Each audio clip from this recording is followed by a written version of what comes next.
Bahujan Samaj party अपनी committee की समीक्षा कर रहा है।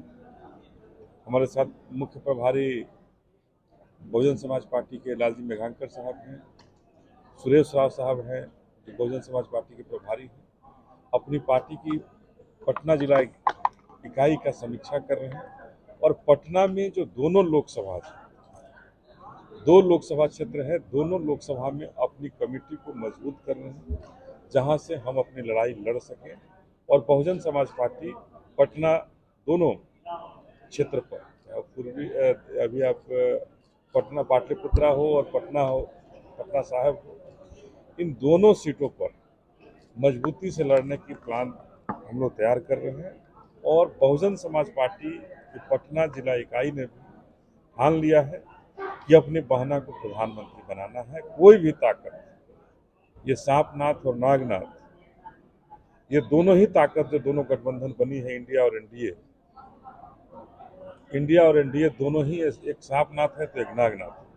और इन दोनों के बीच में बहुजन समाज पार्टी ने अपनी ठान ली है कि हम अपना ठिकाना तय करेंगे और नीला झंडा को उठा करके पूरे बिहार को नीलामय करेंगे। और निश्चित रूप से ये लड़ाई बिहार से शुरू होकर के बिहार के रास्ते उत्तर प्रदेश होते हुए दिल्ली की गद्दी पर पहली बार देश में अगर कोई दलित की बेटी राज करेगी तो बहुजन समाज पार्टी की बहन मायावती जी प्रधानमंत्री जी की कुर्सी पर बैठाने के लिए पटना जिला के तमाम कार्यकर्ताओं ने संकल्प लिया। बिना गठबंधन के सर आप लोग वहां तक पहुंचेंगे? करने जा रहे हैं 8 तारीख को राज्य स्तर पर विरोध। देखिए, जो बिहार के अंदर और जो भारत सरकार ने जो मणिपुर में जो किया है और तमाम बिहार के अंदर दलितों का उत्पीड़न हो रहा है, दलितों पर अत्याचार हो रहा है, उसके खिलाफ 8 तारीख को पूरे बिहार में हम लोग आंदोलन करेंगे। हम जहां भी हम लोग जा रहे हैं, देख रहे हैं, रोज आए दिन अखबार का खबर बन रही है कि जो शोषित है, दलित है, वंचित है, पिछड़े हैं, अति पिछड़े हैं, उन पर कहीं न कहीं आए दिन हमला हो रहा है, किसी के साथ बलात्कार हो रहा है। लेकिन ये जो चाचा भतीजा की जो सरकार है बिहार के अंदर, उसे न्याय दिलाने का काम नहीं कर रही। ये जो है, जैसे एक बाहुबली को जेल से छुड़ाया गया, वैसे ही और भी बाहुबलियों के साथ ये सरकार खड़ी है। उस सरकार का चेहरा भी हम लोग उजागर करेंगे। बहुजन समाज पार्टी उस चाचा भतीजा की सरकार का असली चेहरा उजागर करने का काम करेगी। ये कहने वाली है कि हम दलित के बड़े हितैषी हैं, लेकिन हम लोग बताने का काम कर रहे हैं कि दलित विरोधी सरकार है, ये चाचा भतीजा की जो सरकार है दलित विरोधी सरकार है। हम लोग 40 सीट पर लड़ेंगे। और आज जो अभी सम्मेलन हो रहा है, ये पटना जिला का सम्मेलन हो रहा है, जिसमें हम लोगों ने पटना में जो दोनों लोकसभा क्षेत्र पाटलिपुत्रा है और पटना साहिब है, इन दोनों सीट पर अपने कार्यकर्ता जो आए हैं, यहाँ से हमारे पंचायत क्षेत्र के कार्यकर्ता आए हैं, जहाँ हम अपनी तैयारी कर रहे हैं। और वहाँ स्पष्ट रूप से बहुजन समाज पार्टी पटना जिला का जो दोनों सीट है, दोनों लोकसभा सीट है, इस पर मजबूती से लड़ करके और ये सांपनाथ और नागनाथ को हराने का काम निश्चित रूप से बहुजन समाज। देखिए, मायावती जी कहीं से भी लड़ सकती हैं, लेकिन ऐसी खबर निराधार है। वो बिहार के किसी से चुनाव लड़ने का अभी उनका कोई ये नहीं है कि बिहार से चुनाव लड़ने का।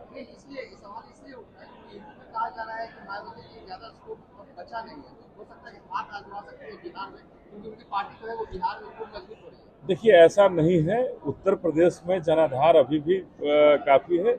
ये मीडिया का शंखनाद जो है ना, कि मीडिया कहती है कि हम बहुत कमजोर हो चुके हैं, कहीं नजर उठाकर देखने की जरूरत है, जमीन पर जाने की जरूरत है। और जब जमीन पर जाएंगे तो हकीकत पता चलेगी कि बहुजन समाज पार्टी और बहन मायावती जी किसी भी क्षेत्र में, चाहे उत्तर प्रदेश की बात हो, वहाँ उत्तर प्रदेश के किसी भी क्षेत्र में पीछे नहीं है। और जो आप लोगों का जो मीडिया का जो तंत्र है, ये तंत्र एक ऐसा मंत्र देता है कि हम बहुत कहीं कमजोर हो गए। कहीं कमजोर नहीं है, धरातल पर देखेंगे सारे जगह मजबूत है। गठबंधन के नेता आरोप लगा रहे हैं कि बसपा इसलिए अकेला चुनाव लड़ रही है ताकि भारतीय जनता पार्टी को फायदा हो सके। देखिए, हम सांपनाथ और नागनाथ, हमने पहले ही जो हमारे मान्यवर जो इस मिशन को आगे बढ़ाने वाले थे, उन्होंने इन दोनों को कहा था सांपनाथ और नागनाथ। इन दोनों का फन को कुचलने का काम बहुजन समाज पार्टी करेगी, इन दोनों को कुचलने का काम करेगी।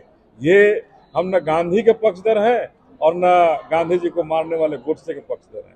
ये बहुजन समाज पार्टी है, ये बहुजनों का पक्षधर है। और बहुजनों के हित में कोई भी फैसला होगा वो बहुजनों के हित में रहेगा।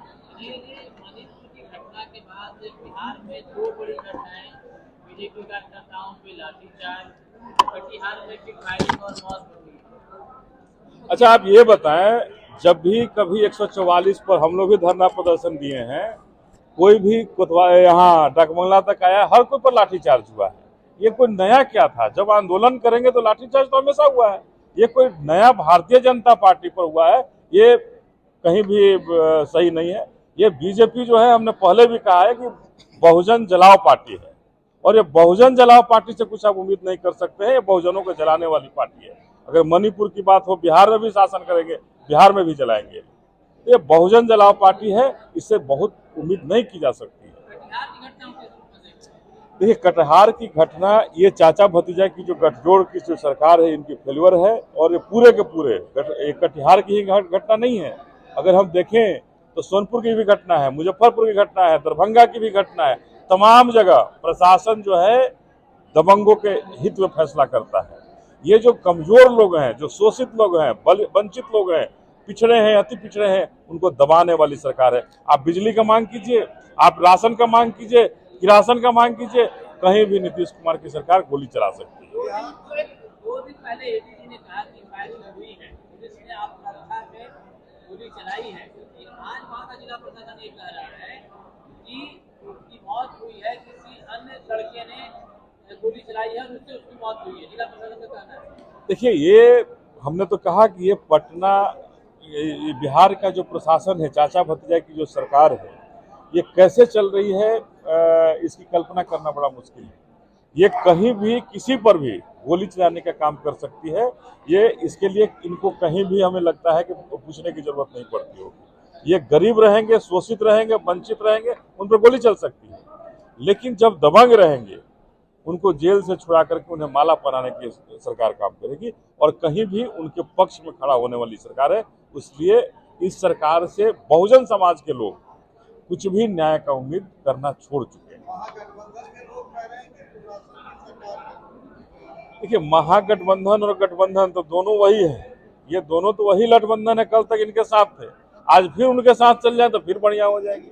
तो ये कहना कि गठबंधन की सरकार है इसलिए ऐसा है, ऐसा नहीं है, कदापि नहीं है। ये गठबंधन रहे, महागठबंधन रहे, ये दोनों ही परिस्थिति में बहुजन समाज यहाँ परेशान है और बहुजनों पर अत्याचार बढ़ते रहा है।